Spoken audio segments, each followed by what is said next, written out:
and also that also made the country to avoid load shedding this past weekend. The Minister of Electricity will brief the media tomorrow at 1400 hours on these issues and other developments.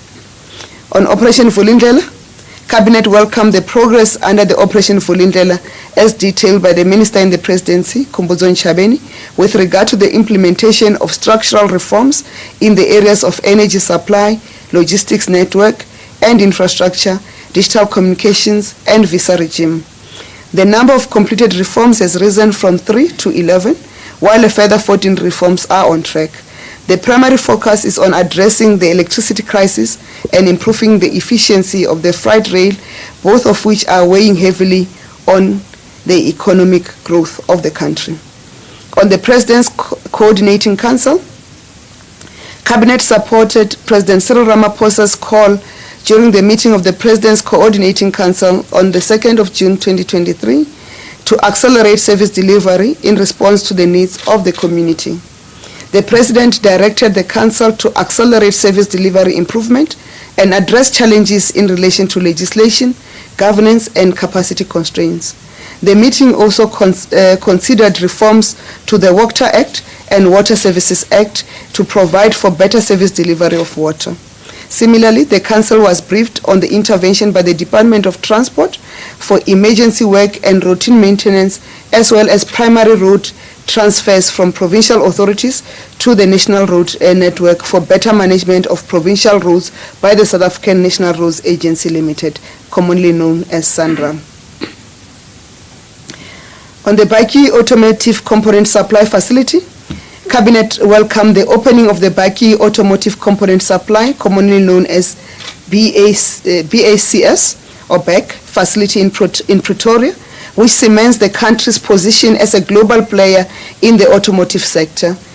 BACS is a product of an incubation center by Ford Motor Company and Motherson, a supplier of spray paint and components.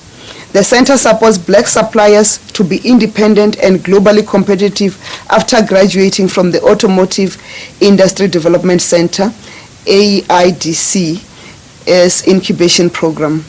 The BACS facility currently employs 60 people, with 30 working the day shift and 30 the night shift.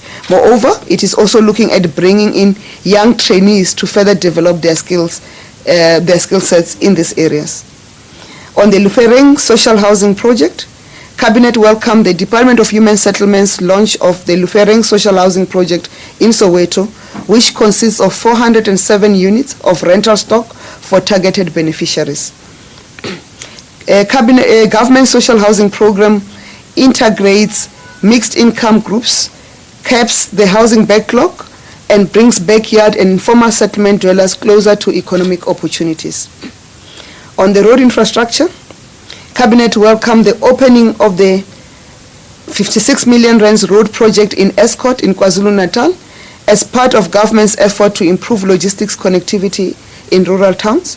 Work done on the project included the upgrading of the D1252 from gravel to tar roads, the road links to the N3, which connects eThekwini and Johannesburg, opening opportunities for local unemployed youth and emerging contractors.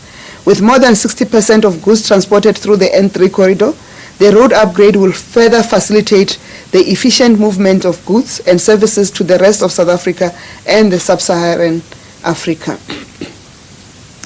On social partnerships, Cabinet welcomed the partnership with mining company Impala Platinum in Rustenburg on the building of a clinic and early childhood development center as part of its social and labor plan. The Freedom Park Clinic and an early childhood development center were handed over to the Departments of Health and Basic Education in the Northwest Province.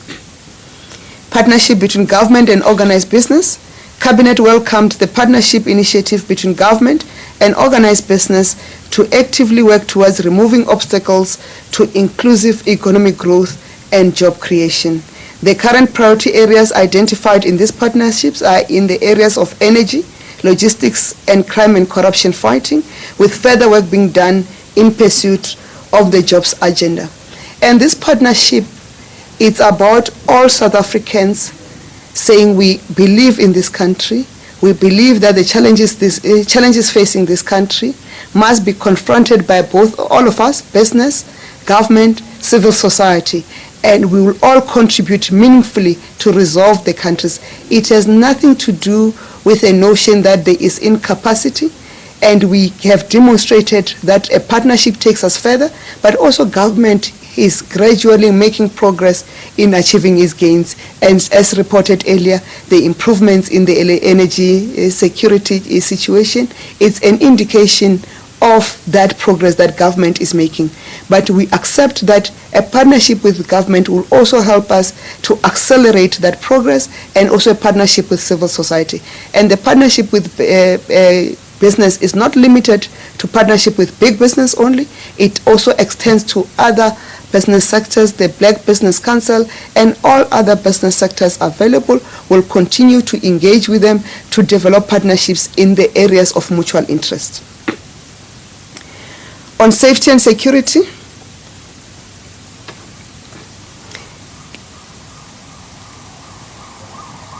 to monitor and protect communities affected by crime, the South African police services have set aside nearly 2 billion rands to procure drones and vehicles to enhance visibility. 65 million rand has also been allocated to the top 30 crime-intensive stations to address murder and other contact offences. In addition, tactical response teams are being deployed at stations and districts in areas with high crime rates. The South African Police Service is also enhancing specialized tracking teams who will be trained further at provincial and district level to effectively track and apprehend offenders. On the independent panel of inquiry, Cabinet welcomed the appointment by President Cyril Ramaphosa of a 3-member panel, independent panel of inquiry into the circumstances of the docking of Russian vessel known as Lady R. The panel, chaired by former Deputy Judge President of the South Gauteng High Court, Justice Phineas Mujapilu, has been given 6 weeks to evaluate whether constitutional, legal or other obligations were fulfilled or violated when the vessel docked in Simonstown in Cape Town, and will report their findings to the President within 2 weeks of their appointment.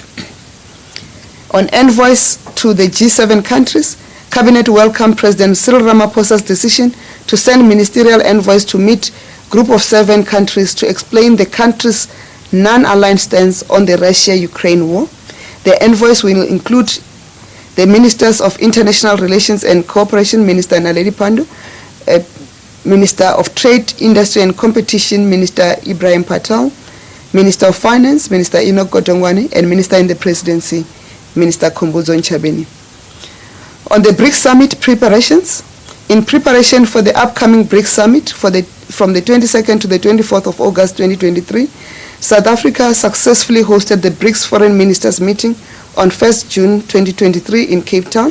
Cabinet noted the gazetting of a notice for the Diplomatic Immunity and Privileges Act, which is a standard practice for international summits held in South Africa. The immunities are for the conference and not for specific individuals. This is a standard conferment of immunities that we do for all international conferences and summits held in South Africa, irrespective of the level of participation. They are meant to protect the conference and its attendees from the jurisdiction of the host country for the duration of the conference. On Cabinet decisions, the biannual performance progress reports. Cabinet approved the biannual performance progress reports for the period October 2022 to March 2023 that form part of the medium-term strategic framework 2019 to 2024. The Department of Planning, Monitoring and Evaluation will, in the course of the coming week or two, brief the nation on the detail of these progress reports. The period under review coincided with the disruptive load shedding, which has slowed down economic activity and affected service delivery in the country. However, Cabinet is pleased with the progress that has been made in implementing the key expected deliverables. Cabinet also noted the envisaged recovery programs that have been outlined by respective clusters as it relates to incidences of delays. In October 2019, Cabinet approved the MTSF as a government 5-year program for the implementation of the NDP 2030 and of the electoral mandate of the 6th administration.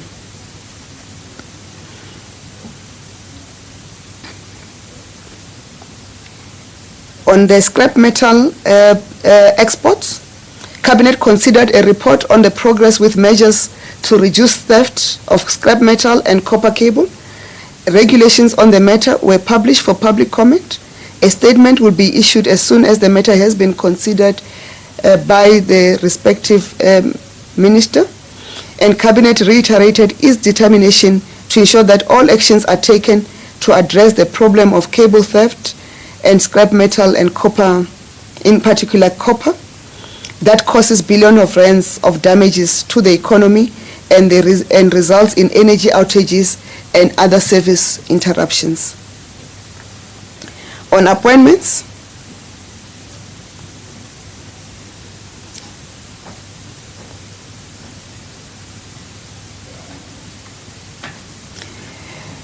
Cabinet appointed Hosi Penny Cyprian Gobe as the chairperson of the Housing Development Agency. On the bills, the draft National Small Enterprise Amendment Bill, Cabinet approved the introduction of the draft National Small Enterprise Amendment Bill to Parliament. The draft bill aims to amend the National Small Enterprise Act, Act number 102 of 1996, and provides for the establishment and registration of the Office of the Small Enterprise Ombudsman Service, and also the establishment of the Small Enterprise Finance Agency. The bill also broadens fair processes for small enterprises through the Ombudsman Service, which will be tasked with considering and disposing of complaints by small enterprises. Implementation of amendments will realize greater stability to the sector and advance economic opportunity through the creation of job opportunities by small, medium, and micro enterprises.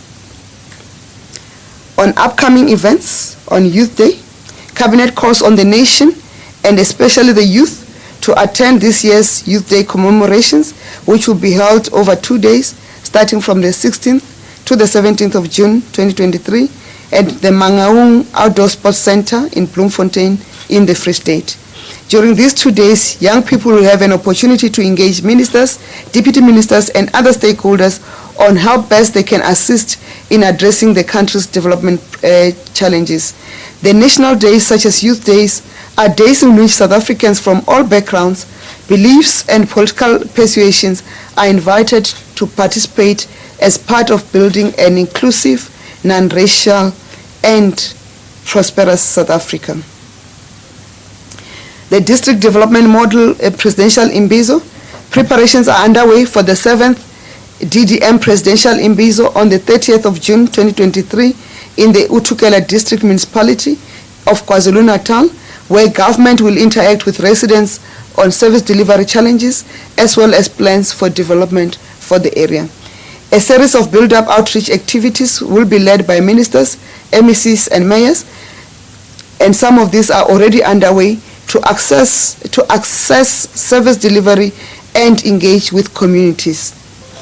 On the 2023 Netball World Cup tournament, Cabinet urges South Africans to get into the spirit of the 2023 Netball World Cup tournament, which will be staged in the Cape Town International Convention Center from the 28th July to the 6th of August 2023.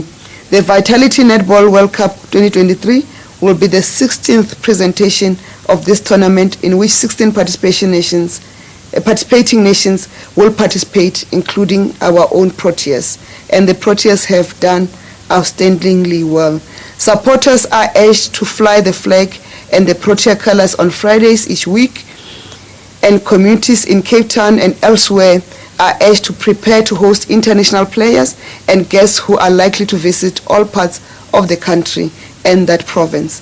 The Netball World Cup will build on the successes of the International Table Tennis Federation's World Table Tennis Championship in Durban less than a month ago, and the International Hockey Federation's Indoor World Cup held in Pretoria in February.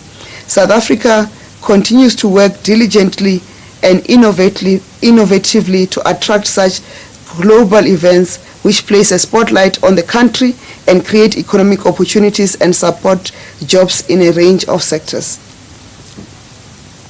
On messages of congratulations, Cabinet extended its congratulations and well wishes to the President of the Republic of Turkey, His Excellency Recep Tayyip Erdogan, on his re-election, Madam Justice Mahube Beti Mulimela, following her appointment as the President of the Supreme Court of Appeal, Musa Muta, for flying the flag high and reaching the finals of Britain's Got Talent.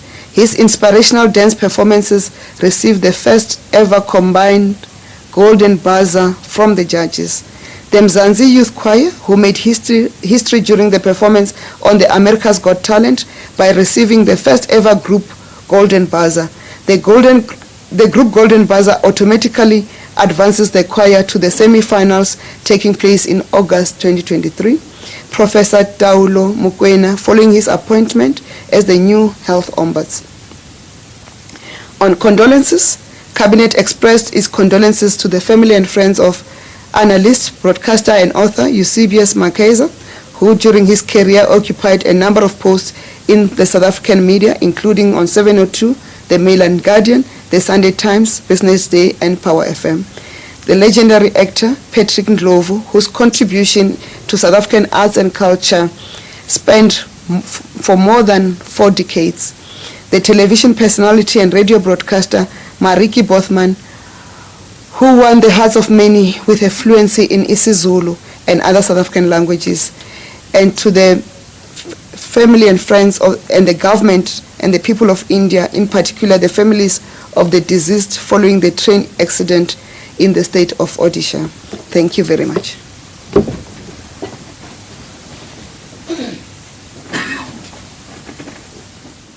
All right, that was the Minister in the Presidency, Khumbudzo Ntshavheni, briefing the media there on the outcomes of the cabinet meeting that was held yesterday.